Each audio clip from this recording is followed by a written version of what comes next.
आर्यन को एक नया मिशन मिला था और उसने इसे बिना सोचे समझे ले लिया। उसे एक्सपी पॉइंट्स बहुत पसंद थे। वो लेवल अप करने के लिए पागल रहता था। भले ही वह अभी लेवल नहीं बढ़ा सकता था, लेकिन उसे इस बात की कोई चिंता नहीं थी क्योंकि उसे एक सेकंड में कई लेवल बढ़ाने का एहसास बहुत भाता था। मुझे बचाओ बचाओ, राक्षसी योद्धा डगमगाता हुआ भाग रहा था। आर्यन को अपने पीछे आराम से चलते देख उसे ऐसा लग रहा था मानो मौत का फरिश्ता उसका पीछा कर रहा हो। उसने अपनी पूरी जिंदगी में कभी इतना डर महसूस नहीं किया था। रास्ते में कनक ने पिछले 3 सालों की घटनाओं का संक्षेप में जिक्र किया। सप्तचर्क महाविद्यालय में हॉल प्रतियोगिता के दौरान कुछ ऐसा हुआ जिसने सबको हिला दिया। एक शख्स ने डीमन स्लेयर 18 हॉल अध्यक्षों और यहाँ तक अमर महल के 8 एल्डर्स को मार डाला था। उसका नाम था आर्यन। वह सच में बहुत शक्तिशाली था, लेकिन कुछ लोग उसे दोष देते हैं। उनका कहना है कि उसने उन सभी को मारकर अमरद्वीप और पश्चिमी राक्षसों के बीच का शक्ति संतुलन तोड़ा है और इसी कारण राक्षसी सेना की हमला करने की हिम्मत हुई। लेकिन मुझे लगता है वह सच्चा नायक है। उसने वह करके दिखाया जो कोई नहीं कर सकता। उसने नियम तोड़े, लेकिन उन घमंडी और अहंकारी लोगों के मुंह पर तमाचा मारा। उसने दिखाया कि अमर महल अपनी मनमानी नहीं कर सकता। आर्यन ने जब कनक की बातें सुनी तो उसका दिल भारी हो गया। उसने सोचा क्या सच में उसकी वजह से ये सब हुआ? राक्षसों का हमला तो देर सवेर होना ही था, लेकिन सप्तचर्क महाविद्यालय में उसने जो हंगामा मचाया, उसने राक्षसी सेना को पहले हमला करने का मौका दे दिया। मानो या ना मानो, ये सच था कि अमरद्वीप की इस तबाही में उसका बड़ा हाथ था। कनक ने आगे कहा, आर्यन सच में महान है। उसने एक ऐसी गोली बनाई जिसने अमरद्वीप को बदल दिया। दक्षिणी सिंहपिल ने हर योद्धा को, यहाँ तक कि सामान्य योद्धाओं को भी अपनी किस्मत बदलने का मौका दिया। कुछ ही सालों में पूरे अमरद्वीप के योद्धा बहुत शक्तिशाली हो गए, मगर जैसे जैसे उनकी शक्तियां बढ़ी, राक्षसी योद्धाओं की शक्ति भी उस पिल से बढ़ने लगी, बल्कि वह और तेजी से ताकतवर हुए। दक्षिणी सिंहपिल उनके लिए एक खतरनाक हथियार बन गई। भले ही लोग कहते हो कि आर्यन ने अमरद्वीप का संतुलन बिगाड़ दिया, पर मुझे लगता है उसने सही किया। उसने ये सब अमरद्वीप के योद्धाओं के लिए किया, ऐसा कोई और नहीं कर सकता, इसलिए मैं उसकी बहुत इज्जत करती हूँ। छोटी कनक की आंखों में एक चमक थी, जैसे वह आर्यन की दीवानी हो। आर्यन का दिल फिर हिल गया। उसने सोचा क्या ये फिर से मेरी गलती है? उसने सच में इन बातों के बारे में नहीं सोचा था। सप्तचर्क महाविद्यालय की ताकत ने राक्षसों को अब तक रोके रखा था, लेकिन उसने उस ताकत को तोड़ दिया और राक्षसों ने अमरद्वीप पर हमला किया। दक्षिणी सिंहपिल ने स्वर्ग के खिलाफ जाकर योद्धाओं की किस्मत बदल दी, जिससे हर योद्धा विकसित हो सका, पर राक्षसी योद्धाओं ने दक्षिणी सिंहपिल को और भी तेजी से अवशोषित किया, जिससे उनकी ताकत और तेजी से बढ़ी, उनकी शक्तियां और बढ़ गई और इसी कारण राक्षसी सेना का अमरद्वीप पर आक्रमण तेजी से बढ़ा। क्या मैं गलत था? आर्यन ने खुद से बुदबुदाया। कनक की बातों ने उसे अंदर तक झकझोर दिया। वह सही था या नहीं? अमरद्वीप की आपदा में उसका कुछ न कुछ हिस्सा तो था ही। इससे उसका दिल सिकुड़ गया। मुझे नहीं पता था कि ऐसा होगा, लेकिन उसने आसमान की ओर देखा। वहां ऊपर अमर महल था। उसके हाथ की मुट्ठियां भच गई और मन ही मन सोचा, अमर महल की ताकत राक्षसी सेना को रोकने के लिए काफी थी। सर्गेश्वर और बाकी लोग चंद्र नेत्र के साथ आसानी से लड़ सकते थे, पर उन्होंने कुछ नहीं किया। उनके लिए ये लोग बस नश्वर हैं। वह खुद को ऊंचा और सर्वशक्तिमान समझते हैं। क्योंकि तुमने कुछ नहीं किया तो मैं तुम्हारी जगह लूंगा, बस इंतजार करो। सर्गेश्वर। आर्यन के दिल में गुस्से की आग जल रही थी। जब से उसे मृत्यु क्षेत्र में भेजा गया था, ये गुस्सा धीरे धीरे बढ़ता जा रहा था। अमरद्वीप की हालत देखकर जो टाली जा सकती थी, उसका गुस्सा और भड़क गया। सर्गेश्वर और बाकी लोगों को इन नश्वर लोगों की कोई चिंता नहीं थी। वह खुद को देवता समझते थे और भला देवताओं को नश्वर प्राणियों की परवाह कब से होने लगी? वह खुद को बहुत ऊंचा समझते थे। उनकी नजर में बस साधना थी। इन कीड़ों की परवाह क्यों करे? छोटी कनक ने उसके शरीर से निकलते गुस्से को महसूस किया और कहा, बड़े भाई आपको क्या हुआ? क्या आप भी आर्यन के दीवाने हैं? हाय, ये बहुत दुखद है कि वह मर गया। अगर वह जिंदा होता तो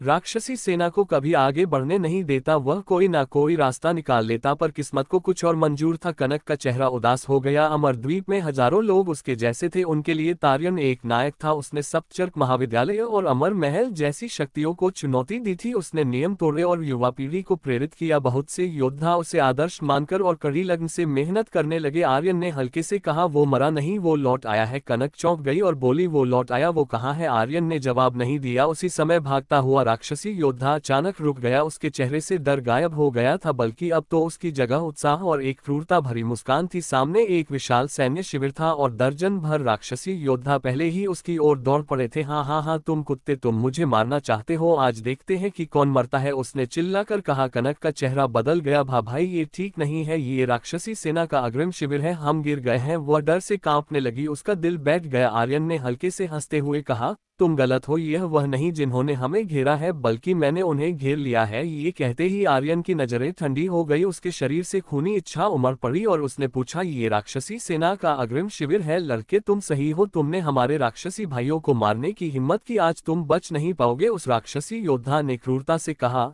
इसे मार डालो। दर्जन भर राक्षसी योद्धा नुकीले भाले लिए हुए आर्यन की ओर दौड़े। आर्यन ने अपने काले तेंदुए को बुलाया और कहा उसकी अच्छे से रक्षा करो। ये कहकर उसकी आकृति धुंधली हो गई और वह वहां से गायब हो गया। अगले ही पल एक के बाद एक विस्फोटों की आवाजें गूंजी। जो दर्जन भर राक्षसी योद्धा आगे बढ़े थे वह पल भर में मारे गए। सिस्टम की आवाज पागलपन से गूंज रही थी, लेकिन उसने उस पर ध्यान नहीं दिया। फिर वह उस राक्षसी योद्धा के ऊपर उतरा जो उन्हें यहाँ तक लाया था और क्रूरता से हंसते हुए बोला, तुम गलत हो, ये तुम हो जिनके पास पंख भी हो तो भी बच नहीं पाओगे। उसने एक जोरदार मुक्का मारा जो योद्धा के सीने पर लगा। उसकी ताकत इतनी थी कि योद्धा सीधे शिविर में उड़ गया। राक्षसी अग्रिम शिविर में हंगामा करने की हिम्मत किसकी है? दर्जन भर और राक्षसी योद्धा तंबुओं से बाहर निकले। आर्यन कदम दर कदम आगे बढ़ा और शिविर के प्रवेश द्वार पर खड़ा हो गया। उसने गहरी आवाज में चिल्लाया, अग्रिम शिविर के सभी हरामजादों बाहर निकलो। उसी पल एक एक करके अनगिनत छाया तंबुओं से बाहर आए। उस पूरे शिविर में 18,000 कुलीन राक्षसी योद्धा थे। उनका महासेनापति विनाशु अपने हाथ में एक लंबा भाला लिए हवा में खड़ा था। उसका भाला एक गहरी और भयावह आभा छोड़ रहा था। उसने आर्यन को घूरते हुए कहा, कुत्ते तू कौन है? मेरे शिविर में हंगामा करने की हिम्मत? लगता है तू जीने से तंग आ चुका है। आर्यन ने अपने ड्रैगन स्लेयर को कंधे पर रखा और शैतानी हंसी के साथ कहा, मैं तुम्हारा बाप हूँ। ये सुनकर राक्षसी योद्धा गुस्से से भड़क गए और उसकी ओर ज्वार की तरह टूट पड़े। आर्यन का शरीर हल्का सा झुका, उसके होठों के कोने मुड़े। उसने दूर खड़े विनाशु को देखा और उत्साह भरी मुस्कान के साथ बोला, चलो हो जाए दो हाथ। ड्रैगन स्लेयर से काली लपटें उठने लगी। डार्क ड्रैगन गॉड की आभा हवा में फैल गई। आर्यन चिल्लाया, तूफानी का ड्रैगन स्लेयर एक तूफान की तरह लहराया और आसपास के सभी योद्धाओं को हवा में उड़ा दिया। उसी समय आर्यन ने फिर से चिल्लाया, ड्रैगन कट। 1000 बार उसके हाथों में ड्रैगन स्लेयर पागलपन से नाचने लगा जैसे गोभी काट रहा हो। 1000 कट पूरे होने से पहले ही हवा में उड़ाए गए सभी राक्षसी योद्धा मारे गए। कटे फटे अंग और ताजा खून ऊपर से बारिश की तरह बरसने लगा। जैसे ही आर्यन जमीन पर उतरा और सैकड़ों राक्षसी योद्धा उस पर टूट पड़े। आर्यन का पूरा शरीर खून से लथपथ था, मगर वह और भी जोश में आ गया। खून ने उसके अंदर की खूनी इच्छा को और ज्यादा भड़का दिया। उसकी आंखों में एक खतरनाक चमक थी। हाँ, आज तुम्हें तब तक मारूंगा जब तक मेरे मन की भड़ास ना निकल जाए। आर्यन ने गर्जना की, मारो। एक सेनापति योद्धा चिल्लाया और सारे योद्धा उस पर टूट पड़े। आर्यन ने ड्रैगन स्लेयर को वापस रखा। उसकी मुठ्ठियां फट पड़ी। उसकी बाहों पर आदमखोर किंग कांगेट की छाया उभरी। पहाड़ तोड़ मुक्का, हर मुक्का लाखों का नुकसान पहुंचाता था। हर मुक्का एक जान ले रहा था। सिस्टम की आवाज पागलपन से गूंज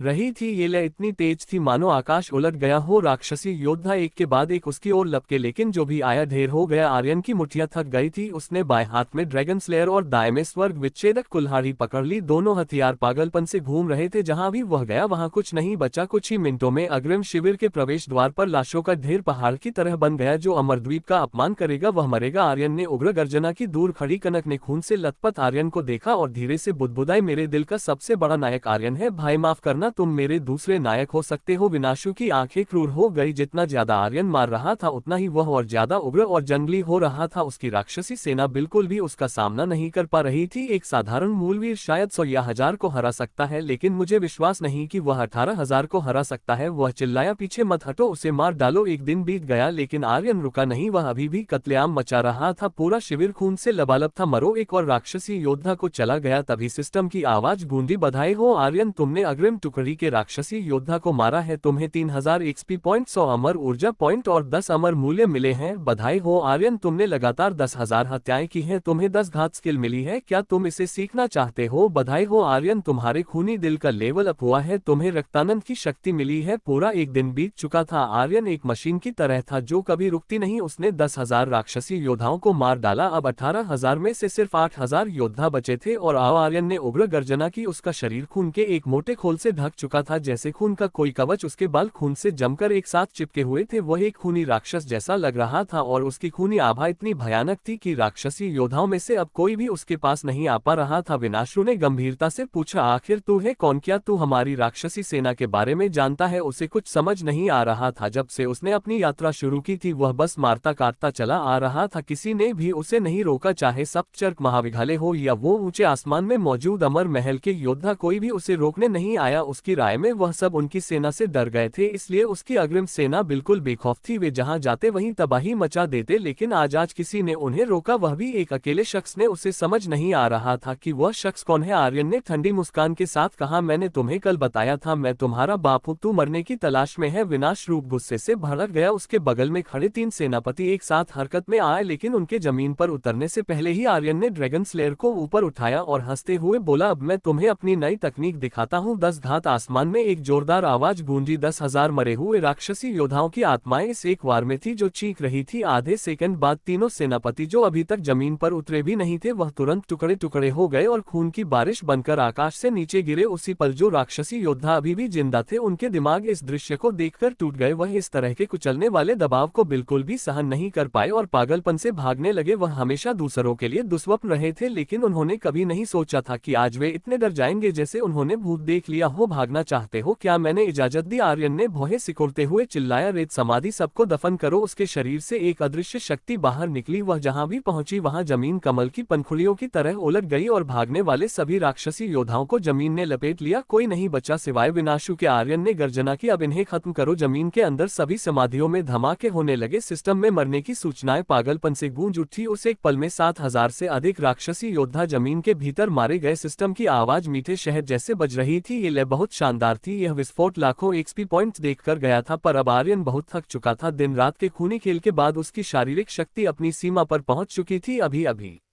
रेत समाधि की चाल ने उसकी अमर ऊर्जा को बहुत ज्यादा खर्च कर दिया था और उसका शरीर ढहने की कगार पर था। विनाशु अब अकेला हवा में तैर रहा था। उसने पीले पड़ चुके आर्यन को देखते हुए कांपती आवाज में कहा, आखिर तू है कौन? तू हमें दबा नहीं सकता। हम आज मरे तो कल और आएंगे। तू अकेला अमरद्वीप को नहीं बचा सकता। यही सच्चाई थी। केवल 18,000 योद्धाओं को मारने से ही आर्यन थकावट में चूर था। अगर ये लाखों योद्धाओं की सेना होती तो चाहे वह कितना भी शक्तिशाली होता वह मारा जाता। लड़के अब मर, विनाशु ने कहा और अपने हाथ का भाला आर्यन की ओर तेजी से फेंका। भाला इतनी तेजी से आर्यन की ओर बढ़ रहा था कि आयाम तक फट रहे थे। आसपास का वातावरण जैसे चीख रहा हो। विनाशु जो पहले लेवल का स्वर्गवीर था ने अपनी पूरी शक्ति उस भाले में डाल दी थी। अगर आर्यन जरा भी चूक गया तो वह भाला उसे चीर देता। विनाशु के चेहरे पर घमंड भरी मुस्कान थी। उसने तंज कसते हुए कहा, लड़के अब तू गया। आर्यन ने भौहें सिकुड़ी और धीरे से बोला, दानुज हमला करो। इस वक्त आर्यन पूरी तरह थक चुका था। एक दिन और रात की लगातार लड़ाई ने उसकी सारी ताकत सोख ली थी। रेत समाधि की चाल ने उसकी मानसिक ऊर्जा भी खत्म कर दी थी। विनाशु से लड़ने की हिम्मत अब उसमें नहीं बची थी। अचानक शून्य से एक विशाल राक्षस बाहर निकला। उसका बायां हाथ जादुई चिन्हों से ढका था और दाहिने हाथ में एक गधा था जो जंजीरों से लिपट कर बना था। और इससे पहले कि विनाशु कुछ समझ पाता राक्षस ने अपने जंजीरी गधा से जोरदार हमला किया। धड़ाम! विनाशु पल भर में मांस के लोथड़े में बदल गया। उसके पास कोई मौका ही नहीं था। ठीक उसी पल विनाशु का फेंका हुआ भाला आर्यन के सिर के पास पहुंच गया, लेकिन तभी आर्यन ने गर्जना की। God body! उसका शरीर तुरंत अमर हो गया। भाला उससे टकराया पर कोई असर नहीं हुआ। बधाई हो आर्यन, तुमने विनाशु को मारा है। तुम्हें 36 लाख एक्सपी पॉइंट्स, 24,000 अमर ऊर्जा पॉइंट्स और 10 अमर मूल्य मिले हैं। बधाई हो आर्यन, तुम्हें विनाश भाला मिला है। बधाई हो आर्यन, तुम्हें चंद्र नेत्र का गुप्त पत्र मिला है। सिस्टम की आवाज खत्म होने से पहले ही आर्यन ने कहा, पूर्वज इस भाले को मेरे लिए रखो, मैं इसे वानी को देना चाहता हूँ। आर्यन ने विनाश भाले के गुण देखे और मन ही मन सोचा, वानी को यह जरूर पसंद आएगा। इसके बाद सिस्टम की आवाज फिर गूंजी, बधाई हो आर्यन, राक्षसी सेना के अग्रिम शिविर को खत्म करने का मिशन पूरा हुआ। इनाम 20 लाख एक्सपी पॉइंट्स, 1 लाख अमर ऊर्जा पॉइंट्स, 10,000 शॉप पॉइंट्स। बधाई हो आर्यन, तुम्हें एस रेटिंग मिली है। विशेष इनाम मिला है, अमर शक्ति तोप। सिस्टम की आवाज धीरे धीरे शांत हुई। आर्यन थोड़ा हैरान था। पुरस्कार में बाकी सब कुछ ठीक था, लेकिन एक चीज ने उसका ध्यान खींचा, अमर शक्ति तोप। ये क्या भला है? उसने पहली बार ऐसा कुछ सुना था। उसने सिस्टम खोला और इसके गुण देखे। अस्त्र अमर शक्ति तोप, स्तर होली रैंक, विवरण। ये तोप अमर ऊर्जा को सोख कर एक अग्नि गोला बनाती है और वह गोला 10,000 मील दूर दुश्मन को गिरा सकता है। इसकी घातकता 10 सितारों से भी ज्यादा है। कटक! आर्यन ने लार नीली। उसका दिल उत्साह से झूम उठा। क्या जबरदस्त चीज है! 10,000 मील दूर तक मार सकती है और 10 सितारों से ज्यादा की घातकता, ये तो गजब है। हाँ, वह जोर जोर से हंसने लगा। यह अमर शक्ति तोप वाकई में शानदार और दबंग थी। फिर उसने चंद्र नेत्र का गुप्त पत्र देखा। उसे पढ़ते ही उसकी भौहें सिकुड़ गई। 10 दिन बाद 10 लाख राक्षसी योद्धाओं की फौज नक्षत्र नगर पहुंच जाएगी। यह अमरद्वीप पर हमारा आखिरी हमला होगा। 10 लाख की फौज। आर्यन ने भौहें तान ली। 10 दिन! इस पत्र को मिले हुए कम से कम 2 दिन हो चुके हैं, यानी मेरे पास अब सिर्फ 8 दिन बचे हैं। नक्षत्र नगर, शिवगिरी वासिका। आर्य को चिंता होने लगी। 3 साल बाद उसे नहीं पता था कि नक्षत्र नगर का क्या हाल है। क्या मेघना और बाकी लोग अभी भी वहां हैं? और अगर वह वहां गया तो क्या वह उनको बचा पाएगा? 10 लाख की फौज, ये कोई छोटा मोटा खतरा नहीं था। क्या वह अकेले इसका मुकाबला कर सकता था? बिल्कुल नहीं। चाहे जो हो, मैं राक्षसी फौज को नक्षत्र नगर में घुसने नहीं दे सकता। उसका दिल भारी हो गया। उसे अच्छे से पता था अगर अमरद्वीप नष्ट हुआ तो चंद्र नेत्र का अगला निशाना दक्षिण तरंग महाद्वीप होगा। यह उसके सिंह वंशों के प्रति नफरत के कारण होगा। अगर अमरदप इसका सामना नहीं कर सका तो दक्षिण तरंग महाद्वीप का क्या होगा? इसलिए उसे राक्षसी फौज को रोकना ही होगा। आर्यन तुरंत हरकत में आया। रूहानी सेना, सुनो, डेथ गॉड सील से 1000 रूहानी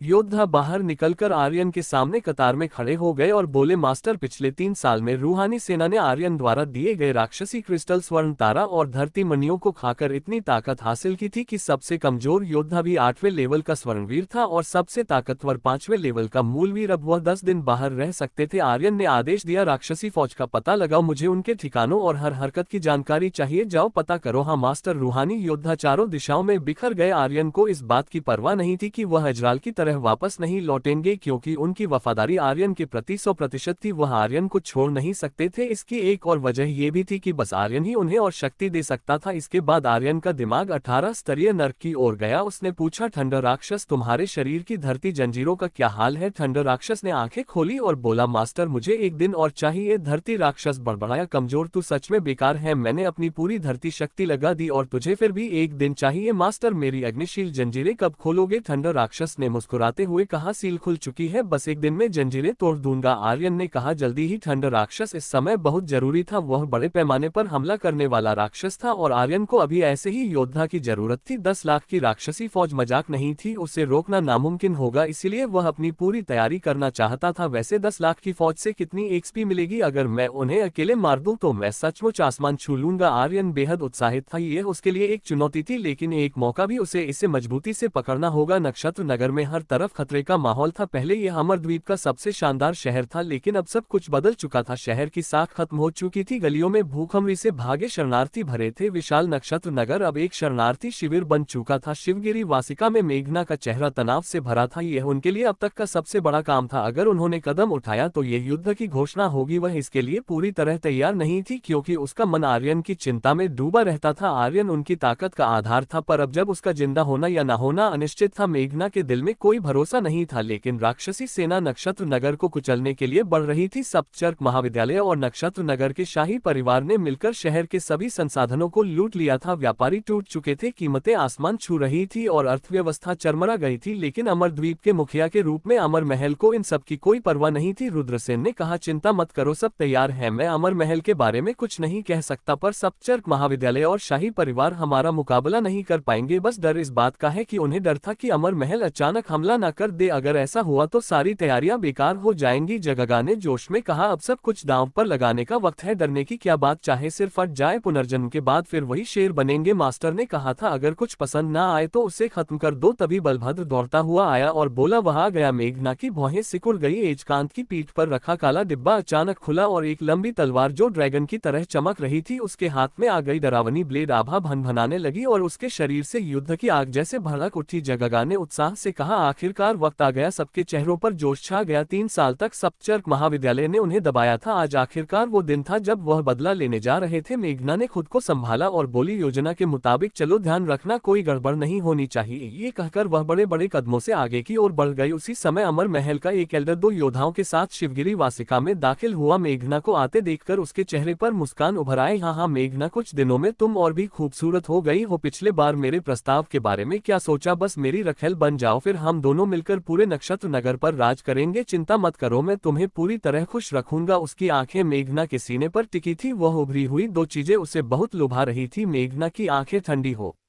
गई। उसने तंज कसते हुए कहा, तुम यहाँ बस यही कहने आए हो? जरा जुबान संभालो। क्या तुम खुद को कोई पवित्र कन्या समझती हो?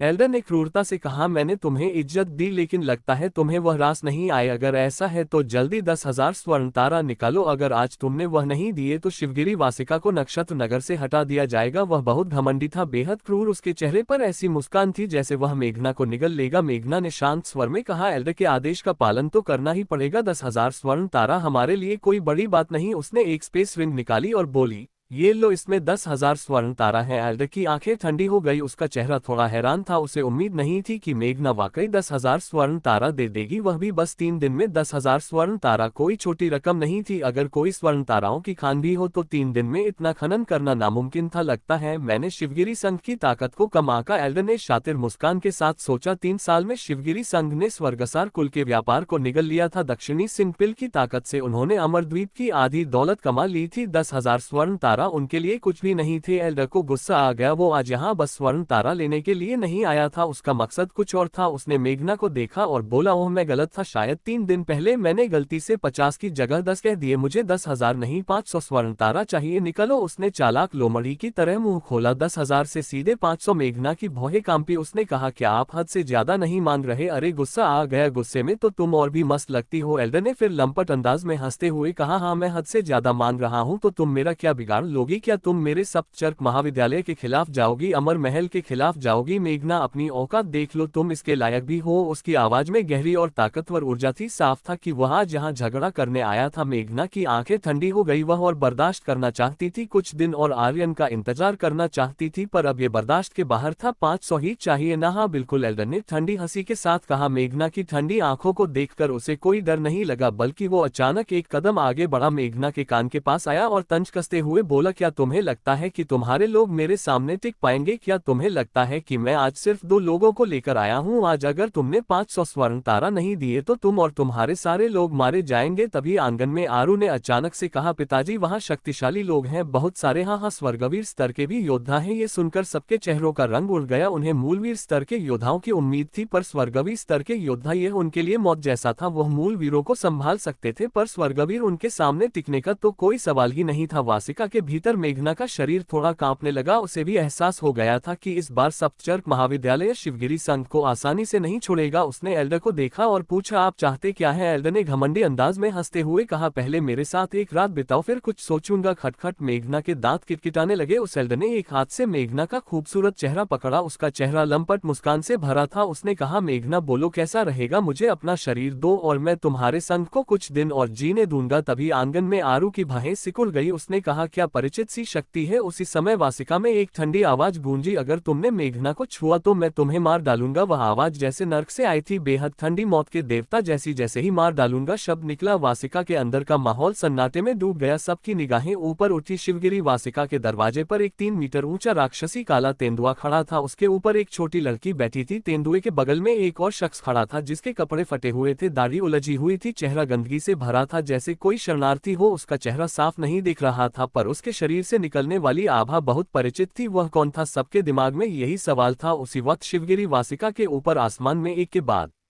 एक रंग बिरंगी जलती हुई रोशनियां दिखी, वो सीधी वासिका की ओर आ रही थी। अमर महल के एल्डर की आंखें ठंडी हो गई, उसने उस फटे हाल शख्स को देखा और तंज कसते हुए कहा, आजकल तो हर तरह के लोग मिलते हैं, तुम्हें पता है मैं कौन? हाँ मुझे मारने की बात, क्या तुम बगावत करना चाहते हो? वो अपनी बात पूरी भी नहीं कर पाया, अचानक वो शख्स गायब हो गया। अगले ही पल वो अमर महल के एल्डर के सामने खड़ा था, उसकी दोनों आंखें मारने की ठंडी मंशा से भरी थी, उसकी आवाज बर्फ सी ठंडी थी। जिसे मैं मारना चाहता हूँ वह है तुम्हारा अमर महल। उसने अपनी 5 उंगलियां फैलाए, एक हथेली हमला किया, इतना तेज कि इतने करीब से कोई जवाब नहीं दे सकता था। एल्डर को प्रतिक्रिया देने का मौका ही नहीं मिला, उसका सीना धंस गया और उसका शरीर अंदर की ओर मुड़ गया। एक खतरनाक शक्ति उसके शरीर के भीतर फटी और वह सीधे शिवगिरी वासिका से बाहर उड़ गया। वह जमीन पर गिरा भी नहीं था कि उस शख्स की आकृति फिर गायब हो गई। जब दुश्मन कमजोर हो तभी उसकी जान लो। 3 साल में आर्यन बहुत परिपक्व हो गया था, खूनी दिल मार्ग में उसकी प्रगति ने उसे और भी निर्णायक बना दिया था। जो भी मरने लायक है उसे कभी मौका नहीं देना चाहिए। हवा में उसने अपनी मुठ्ठियां कसी, उसकी मुठ्ठियां जैसे 2 युद्ध की कुल्हाड़ियां हो। उसने पूरी ताकत से एल्डर के सिर पर वार किया, वह बेचारा घुटनों के बल जमीन पर गिर पड़ा। ठीक शिवगिरी वासिका के सामने उसका घुटना चटक गया और सिर जोर से जमीन पर टकराया, खून चारों तरफ फैल गया। वो तड़पा तक नहीं, सीधे मर चुका था। आर्यन ने उसे सिर्फ 2 चालों में ढेर कर दिया। तभी सिस्टम की आवाज गूंजी, बधाई हो आर्यन, तुमने अमर महल के एक एल्डर को मारा है, तुम्हें 3000 एक्सपी पॉइंट, 700 अमर ऊर्जा पॉइंट्स और 10 अमर मूल्य मिले हैं। बधाई हो आर्यन, तुम्हें 199 स्वर्ण तारा मिले हैं। जगगा और बाकी सब लोग हैरान थे, उनकी नजरें एक तक आर्यन को घूर रही थी जैसे कोई भूत देख लिया हो। उसने सिर्फ 2 चालों में अमर महल के उस एल्डर को मार दिया, यह उनके लिए किसी झटके से कम नहीं था। आखिर यह शख्स कौन था? वह उन्हें कुछ जाना पहचाना सा लग रहा था, खासकर उसकी आंखें जो उन्हें परिचित सा एहसास दे रही थी। उसी समय बलभद्र का चेहरा बदल गया, उसने दूर गली की ओर देखा और कहा, अरे नहीं, वह आ गए, वह आ गए। आने वाले सप्तचर्क महाविद्यालय और नक्षत्र शाही परिवार के लोग थे और इन लोगों का लीडर एक स्वर्गवीर था। उन्हें देखते ही जगगा और बाकी सबकी आंखें ठंडी हो गई, मगर उनकी आंखों में जरा भी डर नहीं था। तभी आरू पीछे के आंगन से दौड़ती हुई आए और आर्यन से लिपट गई। वो खुशी से चिल्लाए, आर्यन भाई। उसी पल आकाश से रंग बिरंगी रोशनी उतरी। यह एस्फीरा, रायगर, गौरांग, शहनाज, वेदिका और बाकी लोग थे। Master Aryan, young master. पल भर में सब उत्साहित हो गए। 3 साल में आर्यन एक नौजवान से बदलकर एक दाढ़ी वाला मर्द बन गया था। उन्हें उसे पहचानने में वक्त लगा और 3 साल पहले की तुलना में आर्यन की आभा बहुत बदल चुकी थी, इतनी कि वह उन्हें अजनबी लग रहा था। आर्यन ने हंसते हुए कहा, सब वापस आ गए हो। जब आर्यन ने उन्हें एक एक करके अपने सामने खड़े देखा तो उसके दिल की खुशी को शब्दों में बयान नहीं किया जा सकता था। इम्प्रेस ने उसे धोखा नहीं दिया था, उसके साथी सच में जिंदा थे और हर एक पहले से ज्यादा ताकतवर हो गया था। गौरांग ने उत्साह से कहा, मास्टर तुम इन सालों में कहाँ थे? आर्यन के फटे कपड़े, उलझी दाढ़ी और शरीर पर निशानों को देखकर एस्फीरा की आंखें भर आई। वेदिका और रीवा भी रो पड़ी, उन्हें उसकी हालत देखकर दुख हो रहा था। आर्यन ने हंसते हुए कहा, अरे मैं तो अच्छी जगह गया था, बस बहुत दिनों से नहाया नहीं हूँ। हाँ, वो मजाक में बोला, लेकिन सबको पता था कि उसने 3 साल में बहुत कुछ झेला था। उसे देखकर उनके दिल दुख रहे थे। तभी एक भारी आवाज गूंजी, कौन जीने से तंग आ चुका है जो हमारे अमर महल के एल्डर को छूने की हिम्मत करता है? आज उसके पास 9 जाने भी हो तो भी कम पड़ेंगी। 1000 से ज्यादा योद्धाओं ने शिवगिरी वासिका को घेर लिया। लीडर अमर महल का एक एल्डर था जिसके शरीर से खतरनाक आभा निकल रही थी जो आसपास की हर चीज को कुचल रही थी। आर्यन के होठों पर मुस्कान आई, वह आगे बढ़ा। उस आभा का उस पर कोई असर नहीं हुआ। वो मैं हूँ। गौरांग ने एक कदम आगे बढ़ाया, उसकी अभेद्य रक्षा शक्ति उसके शरीर पर फैल गई और मैं भी, और मैं, और हम सब, एस्फीरा और बाकी सब एक एक करके सामने आकर खड़े हो गए। वो आर्यन के साथ एक कतार में खड़े थे, लड़ने के बिल्कुल तैयार। उनकी आभा उग्र और शानदार थी जो एक जबरदस्त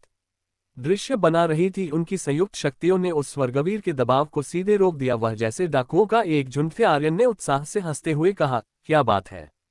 पिछले कुछ सालों में किसी ने अमर महल के उन एल्डर्स से इस तरह बात करने की हिम्मत नहीं की थी। एक बूढ़े एल्डर ने गुस्से में चिल्लाया, कुत्ते, तू हमारे सामने घमंड दिखाता है, लगता है तुझे जान प्यारी नहीं है। वो इतना कहते ही आगे बढ़ा, लेकिन आर्यन अपनी जगह से हिला तक नहीं। गौरांग ने एक कदम आगे बढ़ाया और बोला, मैं देखता हूँ। उसके शरीर पर प्रतिघात अभेद्य कवच सक्रिय हो गया। वो आर्यन के सामने आया। उसी वक्त उस एल्डर ने एक हथेली का हमला किया। गौरांग जरा भी नहीं हिला, पर वह एल्डर उड़ गया और हवा में गायब हो गया। उसे कहाँ फेंका गया ये तो कोई नहीं कह सकता था। आर्यन ने गौरांग को देखा और हल्के से कहा, शाबाश। उसी समय एक और एल्डर ने अपनी तलवार हिलाई और सीधे आर्यन पर वार किया, लेकिन उससे पहले ही औजा की प्रतिशोध तलवार ने उसकी तलवार को चीर दिया और उसके सीने को भेद दिया। वह खून से लथपथ गिर पड़ा। लगता है तुम लोग जीने से तंग आ चुके हो, अमर महल के खिलाफ जाना चाहते हो, सबको मरना होगा। 3 एल्डर एक साथ आगे बढ़े। उनकी आभा कुचलने वाली थी, इतनी खतरनाक कि एक स्वर्णवीर पल में मार जा सकता था। उसी वक्त सफीरा, तिमरा और वेदिका ने एक साथ हमला किया। तीनों एल्डर 100 मीटर दूर उड़ गए और मरे हुए कुत्तों की तरह गिरे। मर गए या जिंदा थे कुछ नहीं कह सकते। 3 साल में वह सब बेहद शक्तिशाली हो गए थे। आर्यन ने उन्हें देखा और उसका दिल खुशी से भर गया। स्वर्गवीर एल्डर ने आर्यन को घूरते हुए पूछा, लड़के तुम्हारा नाम क्या है? इन 3 सालों में किसी की हिम्मत नहीं हुई थी कि सप्तचर्क महाविद्यालय के खिलाफ जाए। नक्षत्र नगर में वह अब देवता जैसे थे, भगवान जैसे। कोई उनके खिलाफ जाने की सोचता भी नहीं था, लेकिन आज इन लोगों ने उनके लोगों को जान से मार दिया। यही कारण था कि स्वर्गवीर ने बस एक सवाल पूछा। गौरांग ने झट से जवाब दिया, तुम्हारा बाप। आर्यन ये सुनते ही उस स्वर्गवीर का शरीर कांप गया, उसकी आंखें सिकुड़ गई और वह आर्यन को घूरते हुए बोला, नामुमकिन। महाराज ने आर्यन को 3 साल पहले ही मार डाला था तो उसके जिंदा होने का कोई सवाल ही नहीं। मृत्यु क्षेत्र से कोई नहीं बच सकता था, आर्यन भी नहीं। आर्यन ने उसकी हैरानी देखी और बोला, जा सर्गेश्वर को बता दे कि वह अपनी पीठ धो ले, कल मैं उसका सब कुछ तबाह कर दूंगा। अब निकल, 3 साल उसे बदला लेना था। नक्षत्र नगर में वापस आने पर उसका सबसे पहले लक्ष्य सर्गेश्वर को खत्म करना था। भले ही उसे पूरा भरोसा नहीं था, पर उसे यह करना ही था। गुस्ताखी। उस स्वर्गवीर एल्डर का चेहरा गुस्से से लाल हो गया। उसकी ऊर्जा जैसे उफता समंदर थी जिसने उसके पीछे खड़े योद्धाओं को हिलाकर रख दिया। 10,000 शक्तियों की आभा, ये शक्ति सिर्फ किसी स्वर्गवीर के पास ही हो सकती थी। शक्तियों को 10,000 तरीकों से छोड़ना ये सिर्फ स्वर्गवीर ही कर सकता था। यहाँ तक कि आर्यन भी इसका सामना नहीं कर सकता था। स्वर्गवीर सच में एक भयानक अस्तित्व था। नालायक, तो क्या अगर तू वापस आ गया है? तू बस एक मामूली सा मूलवीर है। गुस्से में स्वर्गवीर एल्डर के शरीर से एक शक्ति लहर उठी जो सीधे आर्यन की ओर लपकी। साथ ही उसने आर्यन के सिर पर हथेली का हमला किया। उसकी गति नग्न आंखों से नहीं देखी जा सकती थी। गौरांग ने एक कदम आगे बढ़ाया, लेकिन आर्यन ने उसे पीछे खींच लिया। उसने मुस्कुराते हुए कहा, तुझे लगता है कि तू स्वर्गवीर होने से महान बन गया? चल देखता हूँ कितना दम है तुझमें। रागनार, इसे खत्म करो। आर्यन ने बिना कुछ कहे तुरंत रागनार को बुलाया। वह उसके साथ वक्त बर्बाद नहीं करना चाहता था। ये छोटा मोटा किंड उसे खास रुचिकर नहीं लगा, पर कुछ लोग बेशर्मी में माहिर होते हैं। अगर तुम उन्हें सबक ना सिखाओ तो वह नहीं जानेंगे कि तुम उनके बाप हो। आर्यन ने उसे सिर्फ सर्गेश्वर को संदेश देने के लिए कहा था, लेकिन वह बेशर्मी पर उतर उत्तर आया, अगर ऐसा था तो आर्यन को उसे नर्क में भेजने में कोई दिक्कत नहीं थी। रागनार आकाश से किसी देवता की तरह उतरा, हाथ में एक सुनहरी तलवार लिए। उसकी रफ्तार इतनी थी कि स्वर्गवीर को भनक तक नहीं लगी कि कोई ऊपर से आ रहा है, और अगले ही पल रागनार की तलवार